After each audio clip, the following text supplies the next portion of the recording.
Hello, friends. Welcome to Hoops and Horses. This episode for Saturday, January 25th, 2025. I'm CC Broaddus, and I'm joined by Dan Cronin, the leader of FBG Nation. I have no idea where he is today, though. 5 places at once. You can't be at Turfway. It's too green. Right, exactly. And then also joined by Trey Server, Pharmacist to the Stars. Looks like you've been firmly planted into the dirt course or the dirt track there at Churchill Downs on the first turn. Hope you're all right. Yeah, I've given up on everybody else. I went to heaven, and this is my heaven. Okay. Well, that makes sense. Okay. All right. Let's uh let's dive into things. It's probably the first important wagering day of the year. First the best day so far for horse racing with the Pegasus World Cup at Gulfstream and then a $1 million Kentucky Derby prep race at Oaklawn. We'll talk about both of those shortly. So let's talk about first of all the weather. A little cooler at Gulfstream according to the forecast. 69 degrees, mostly sunny. Fairgrounds, 55 degrees and sunny. Oaklawn, 54 degrees, mostly cloudy. And Turfway, 37 degrees and cloudy. Although they race at night, I don't know how you could tell. But yeah, so I don't think rain's going to be a factor. It looks like maybe just light showers, maybe in Hot Springs, but I don't think that's enough to affect the track. So should be no excuses on Saturday. All right. Now we've got a bunch of races we want to talk about. Before we do so, let's hear from our friends at fatballguyracing.com.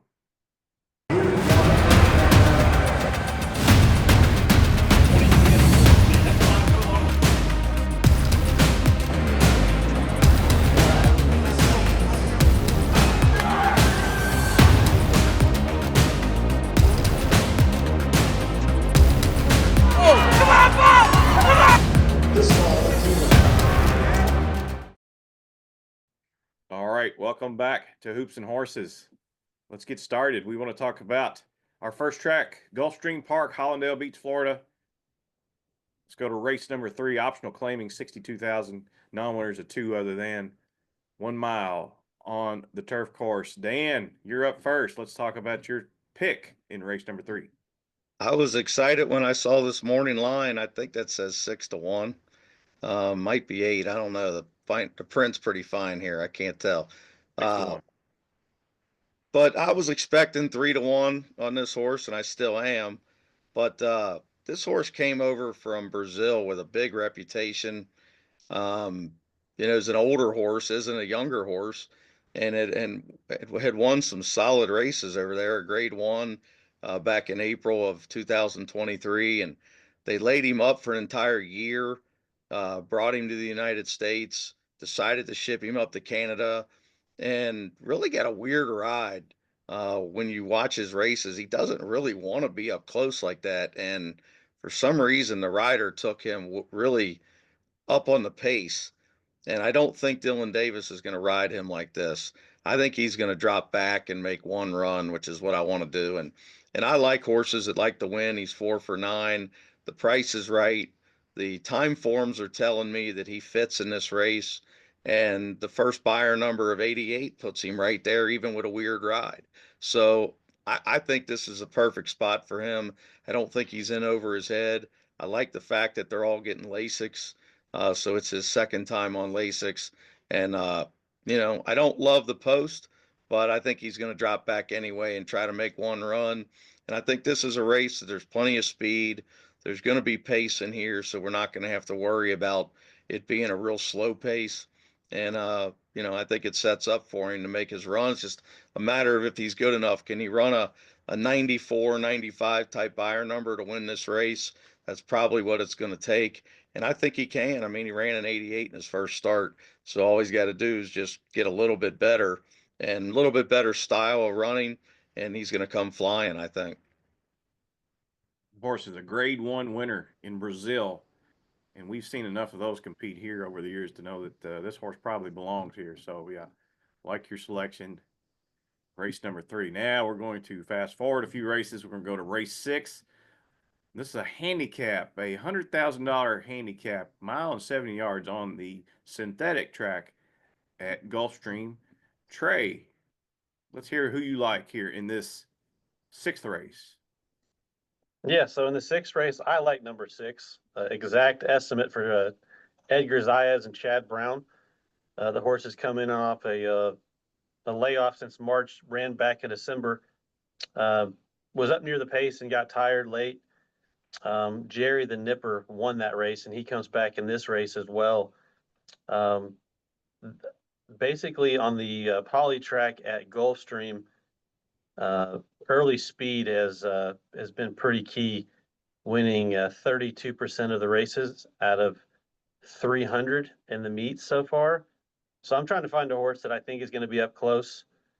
If you go back, this horse won by a neck over Skyro, who's a talented horse for Brian Lynch. Chad Brown is positive ROI off a second off the layoff, and with Edgar has a positive ROI of $3.24. So I'm hoping that they get out of the gate, and it's a tough race, but my hope is they outbreak or stay right on the outside of Jerry the Nipper. And second time, like I said, has a little more stamina and gets the jump on some of these strong closers. And it's a tough card, so I'm trying to find somewhere where I might be able to thin it down a little bit. And I'm going to try that here with the exact estimate. Yeah, that's a tough field, and thankfully, that's the last synthetic race of the day, so we don't have to worry about that course going forward here. Dan loves that. So yeah, but yeah, I like the price there on that one, 8-1. So looking forward to that. Now, let's move right along. Now we're going to go to race number 7, and I think this is our first stakes race on the Pegasus World Cup card. This is the La Prevoyante, grade 3, mile and a half on the grass for the fillies and mares. And Dan likes a horse that if you watch the Breeders' Cup, you would probably know fairly well. Let's go talk about your horse, Dan. Yeah, I think this is a match race between the 4 and the 5, La Mihana and Beautiful Love. And I know La Mihana got the better of her last time that they ran against each other in October. Uh, but if you watch that trip, that was not a great trip for Beautiful Love.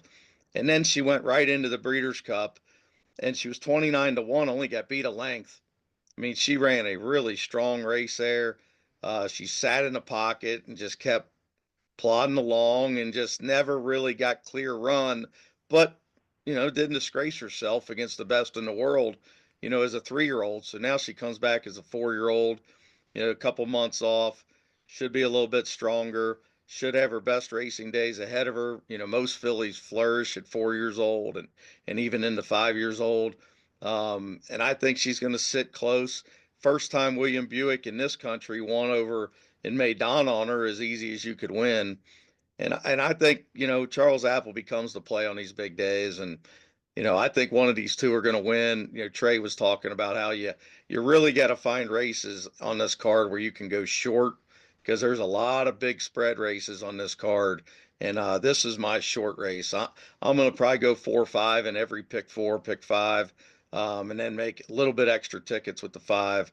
Beautiful Love, I think she's the one to beat. And 5-2 morning line. I think they missed a few morning lines on this card. I don't think they missed this one. I think they're right on.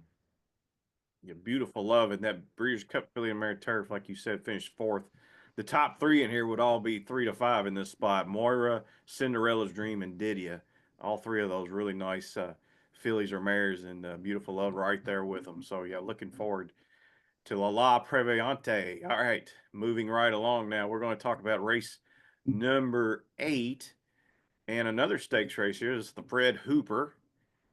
And I think he was, you think of Fred Hooper, you think of a stalwart of Florida racing and breeding. I know he owned Hoop Jr., who won a Kentucky Derby, I think back in the 40s. But this is a 1 turn 1 mile race, $165,000 grade 3. And Trey wants to talk about this race. Yeah, so as you mentioned, it's a one-turn race. So in this particular race, there are two horses that jumped off the page that are going to enjoy that one-turn mile. My top pick in this race is going to be Rocket Can. Junior Alvarado picks up the mount for William Mott, and just coming off a length and a quarter victory, 10-1, beat Tumbarumba, who I think again they're going to run 1-2 in this race. They're both coming out of the Grade 3 Harlan's Holiday. They like to be up close, at least the Tumbarumba does. And at the distance, at the 1 mile distance, if you go back, he won this race last year by a nose. Then came back and ran the Gulfstream Park Mile at the one turn configuration and just lost by a nose to Steel Sunshine, who is also in this race. So again, this is another tough race. I'm going to try to go a little shorter because if not, I could go real deep. Because even if you go a little farther down the page, upstanding for Rapoli, just won by 9 lengths to go in this one turn distance. So, like I said, I'm going to key in on the 3 and the 5 and hope that they can get me through this leg. Tumbarumba on a 6-race losing streak, but in those 6 races, he finished second 5 times. His last win came in this race last January. Tumbarumba always tough, but yeah, he's been a bridesmaid as of late. I'm against 100% against number 7, Upstanding. I thought he got an easy lead last time, and took him 5 starts to break his maiden. I just wonder if maybe he regresses off of that race, especially if he can't get to the lead. He's going to have to show a new dimension. I say if you look at his pattern, he goes 90, 70, 90, 70, 90. So I'm expecting about a 70 in this race. Yeah. I think the pace sets the whole race up for Rocket Can. It's just a matter of if Alvarado can get him a trip, because there's a ton of pace in there. He's going to lag back and fly. Yep. Always showed a lot of promise. He just never has put it together up until recently. So maybe now's his time. All right. And you guys are you too chicken to give a horse out in the Pegasus World Cup? I guess I'm just going to have to step in and fill that role. Well, I have And I have a horse I absolutely love in there, but I got to keep that for the sheet. you're gonna keep that to the sheet. Well, I'm gonna give out my pick, and I'm gonna go against the info. And the only reason I'm picking this horse is it's just purely a thoroughgraph play and the price. And number 2, Saudi Crown, is 9-2 on the morning line. It's not my favorite horse in the world, but he ran a new top on thoroughgraph, and that new top would win this race. And it looks like he's probably going to be lone speed in here if they want it. And I forgot who tweeted this out. Maybe it was Andy Serling.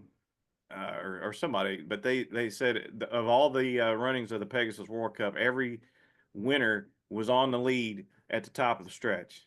Saudi Crown should be on the lead at the top of the stretch, and that's kind of the way horse racing's played nowadays. You run the other foes off your feet. He's going to be my A, and then of course White Barrio and Locked would be my B horses. Locked was going to be my pick, but he drew the parking lot right in number 11. Not happy about that. So I can't take him. can't take him, but I think he's ready to run the race of his life. The only problem is it may not be good enough. So I'm going to take Saudi Crown on top, but I know there's reasons to take other ones, but yeah, Saudi Crown's going to be the one for me to on my main ticket. And like I said, there's some other horses in that sequence I like, but yeah, Saudi Crown on the main ticket for me. Okay. Let me ask you this real quick. The race before that, the turf race for the Pegasus, I think that's almost impossible. Do you have any insight in that race? I'm going to take the 3 logical ones and then 2 20-1s. I think the 8 and the 10 both got big chances. Spirit of St. Louis and Battle of Normandy. I think they both have big chances at gigantic numbers, and they got 2 of the 5 best riders on the planet. So you ain't going to get them at 20-1 very often. Battle of Normandy, 4 wins in a row. You just can't knock a horse that likes to win, and he's feeling it right now. So yeah, I think I like him a whole lot. So yeah, he'll be in the mix for sure. I just want to say that I made an error in my earlier selections. Steel Sunshine's running in the Dubai, or I'm sorry, in the Pegasus, not in the race that I was handicapping earlier. All right. Moving right along, we're going to go shortly to Oaklawn. We're going to talk about Oaklawn. Big day of racing there. It's the Southwest Stakes plus a supporting cast of some great stakes races. So it's a great card. Might get a little chalky late the way I see it. So I don't know if you want to invest a whole lot of money. I think the bulk of my play is going to be at Gulfstream. But let's talk about this Southwest Stakes, Trey. Mile and 16th, $1 million. And you've got two really nice prospects pointing toward the Kentucky Derby in Gaming and Patch Adams. Gaming is already stakes caliber, and Patch Adams coming off a gigantic maiden special weight victory at Churchill. Yeah, so let me first preface this by saying that I've got a huge futures bet on Patch Adams, so I am hoping that he wins. So at least he has some points to get into the Derby field and help me with those large odds that I have on him. I will say that I did do a little bit of research on that race, that he won by 10 lengths. And there's been 4 horses come out of there and they've run, and not one of them hit the board since. So I'm not sure what all he beat in there. Obviously, he went to 7 furlongs and 120, and you cannot take that away from him. But I'm hoping that he doesn't bounce out of that race. I think it's interesting that Flavian, I would assume, chose him over Gaming, since Flavian's ridden for both of them. Gaming had all the publicity and the reputation coming out of the Del Mar Futurity, and then ran second in the Breeders' Cup Juvenile, also at Del Mar. But I didn't like that race at all. I didn't have Citizens Bowl up top, and I thought that the race was kind of slow. Nobody really did much in that race. So to me, Gaming, I'm gonna, like I said, from the rail, et cetera. Unless if he beats me, beats me. But I'm gonna use Patch Adams, obviously, and another horse I wanted to bring attention, just for the fact that if the pace gets wicked, or if the horses get tired late, I think Monet's Magic, for Ben Colebrook and Francisca Arrieta. They have a win, albeit at the mud on the track. I think they're going to come off the pace, and maybe a horse you may want to use underneath. What about this pace scenario here? Now, Patch Adams probably is going to be on the lead. Now, there's a couple others, though, to his outside that probably want to go too. American Promise from the Lucas barn, probably one of them. And Speed King, who nearly won a stakes in his second start at Remington Park. Does that worry you at all that Patch Adams may have to fend off some traffic early? Absolutely. I know Speed King came out of the same race as Cole Battle, who just won last week or week previous. So that's a live race. I read an article where Banjo wants to maybe lay second or third, so may not try to push for the lead from the far outside. So that might alleviate a little bit of pressure. But I know with American Promise and the apprentice Tyler Bacon, I would say they're gonna gun out. And so if they gun, then maybe get over, and Flavian just kind of lets him go and then just rides right off his heels. Don't you guys think Sandman's got a great chance off that last figure? Yes. Yes. And yeah, if they do hook up early and this thing melts down, he's got a shot to pick him up. I mean, They've loved him since day one. they gave $1.2 million for him, so obviously he's a good mover. He tried Stakes Company. Maybe that was a little too early, but got a feeling this horse probably gets better as the distances get longer. Yeah, and that last work was phenomenal. Yeah. 5-1. 5-1's got a. I mean, I wouldn't be betting any late bets without him in there. Interesting. Flavian Pratt probably had his choice of Gaming or Patch Adams, and he lands on Patch Adams. I don't know what to read into that, but maybe this horse can run all day. So yeah. Does it bother you any that, obviously we talked about this before, Cox is, based on this research, he's 0 for 25 at Oaklawn?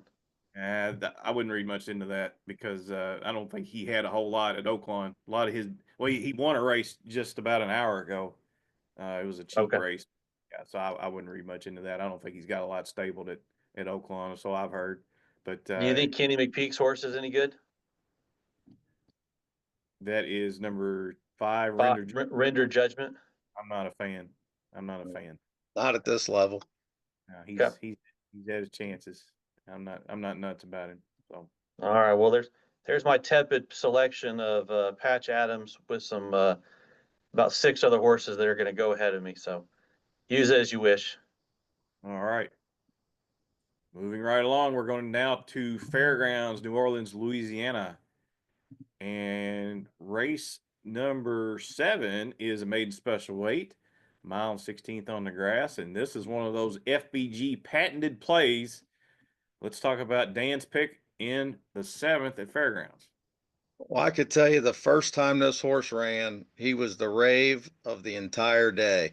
That's all I was given by every tipster on my phone, my emails. Everybody had heard about Hope Mission. And then it rained, comes off the grass. Now what do you do? Well, they decided to leave him in, which I don't blame them. You leave him in, give him one, see what he's got, and he ran around fine. You know, he got beat a length, but it's not, he's a turf horse. So now he gets turf. I mean, he ran a 79 on the dirt, which he doesn't even like. So that ought to tell you the quality of this horse. He's a Godolphin, he's a Walsh. I'm not a big Torres fan, but you know, it is what it is on these big days. You got to take who you can get because they're all at Gulfstream. So if they're not at Gulfstream, then they're at Oaklawn. So that's probably why they reached out to Torres, but he's got a few live mounts down there, and this is one of them. I just think 7-2 is a pipe dream, but if I get 7-2, it'll be the biggest bet I've made so far in 2025. And it's early, of course, but it'll be a large bet, and it's probably the only race I'm going to bet at the fairgrounds on Saturday. The problem is you might get 7-2 when they walk into the gate. Might be 7-5 walking out of the gate. So that's Yeah, isn't that the truth? Hopefully, all the big players and the calls are betting over at Gulfstream all day, and they'll completely forget about this horse. But I don't know if he'll go to the lead. I don't know if he'll hang back, but I know he's got a bunch of quality, and there's not much in here. If he's anything like I've been told, he should win this race in a hand ride. pretty sure Walsh won a maiden special weight with a second time starter back on I think it was Sunday. So yeah, I think that horse setting on a nice effort. Last race that we want to cover is race number 4. We're going to Turfway. We're going to the Winter Olympics in Florence, Kentucky. And this is Dan again. Dan, let's talk about another Brendan Walsh trainee. This is a $30,000 claimer for just 3-year-olds, 6.5 furlongs on the Tapeta. Man, I did everything humanly possible not to pick this horse because he's on the rail. And I just kept going up and down and up and down and up and down. And finally, I just said, I don't know how they can beat this horse. And that's the one Blue Coast. I mean, I know he's on the rail, but he's coming out of mile races. He's got tactical speed. He's getting Lasix. He's dropping in half, going from 62 to 30. And there's just nothing in here. I mean, Banks won that race. Banks was the favorite in the stake race. Now he didn't run great, but he was the favorite in the stake the other day. And he's facing a bunch of $30,000 claimers that nobody even has a figure close to. I mean, 2-1, 8-5, 6-5. He's a single in the pick 5 to me, and I'm not even going to worry about what price I get. There's no other horse I can go to in here. I tried to look at the 10 and 11 because I like outside posts, but I just don't think they have any chance to be. If this horse runs anywhere near his first race or his last race, he's going to win easy. All right. Yeah, that begins a pick 3 sequence. If you could get through race 5, which is a maiden special weight that kind of looks like it's wide open on the surface, that gets you to race 6. And there's a couple nice fillies we like in there. Number 1, Opera Mundi, who was really impressive in her Turfway debut for Brendan Walsh. And then Nicest Pie, who was 4 for 4 before that last loss in a really tough running of the Holiday Inaugural. That's maybe like a like a 1-3 kind of wager there, and it gives you a really good chance of cashing something there if you catch a price in the middle. So keep that in mind. When the Pegasus World Cup is over, the action doesn't end. So there's going to be some racing there at Turfway that might be potentially lucrative. All right, we've got one game for you on Saturday. Should be a good game. Michigan State at Rutgers. Dan likes a play here. Let's talk about what you think about Michigan State top, I don't know, top 10, top 15 team playing Rutgers backcourt. Who you like? Well, here's the deal here. This game's at Madison Square Garden, which is a whole lot different than playing in the rack, but it's going to make the spread, I think, somewhere in the 7 to 9 area. I think Michigan State will be a solid favorite. And Rutgers has only played with their whole team a couple games this year, and they've already beat good teams. They went on the road and ended Nebraska's 16-game winning streak at home. Nobody wins at Nebraska. Michigan got beat 30 at Nebraska. I mean, you just don't win there. And, Harper is probably the best freshman point guard in the country. Bailey might be the second or third best player in the country. And they've been out. One's been sick, one's been hurt, and they're finally back and ready and playing. And they're a whole different team now. They just got beat the other day, but they went right to the wire. I think this game's going to the wire. I want those points. I want the points, and I think you're going to get a significant amount of them. And I wouldn't be surprised. Michigan State's played one of the easiest conference schedules so far. That record is bloated. I think they're good. They're not great, and I think it's going to be one of them games. It's 65-65 with 2 minutes to go, and hopefully we don't get beat on some meaningless free throws like we did the other night. We had 6.5 in Nebraska. They were down 3 with 30 seconds left, and they lost by 8 on meaningless free throws. So I'm hoping that doesn't happen again. Rutgers has won 2 of its last 3, so they're picking up steam. Yeah, and they had a 3-pointer with 30 seconds left to tie the game. They lost. At Penn State. Yep. Penn State, yeah. Penn State's tough at home. So, yeah, nothing wrong with that. Yeah. All right, so you're just saying against the spread, take Rutgers, no money line. Yeah, I wouldn't. I mean, the money line will be pretty high if you want a risky play, but I if I get somewhere in that 7-point range, I'm definitely taking Rutgers. All right. That's it for now. I think we've run out of races to talk about, but big card at Gulfstream, big card at Oaklawn. Keep an eye on those, and then obviously Turfway is going to have some nice racing on Saturday night. And I don't have anything else to add, guys. You wanna chime in on anything before we sign off? Nope. Should be a hell of a weekend of betting. Yeah, if you lose your butt on Saturday, you got the football games on Sunday. Right. You don't have to bet those games. Just enjoy them. That's the best football day of the year, in my opinion. These games always deliver. They deliver more than the Super Bowl. It seems like to me. So I look forward to that. Got to go out. Hopefully it doesn't come down to a late flag again for Kansas City. Yeah. Well, yeah, that's guaranteed. It's like WWF. But all right, that's all for now. We'll save the complaining for later. Until Right. then, on behalf of Dan Cronin of Fat Ball Guy Racing, Trey Server of the First Wire, I'm CC Broaddus, reminding you that gambling money ain't got no home.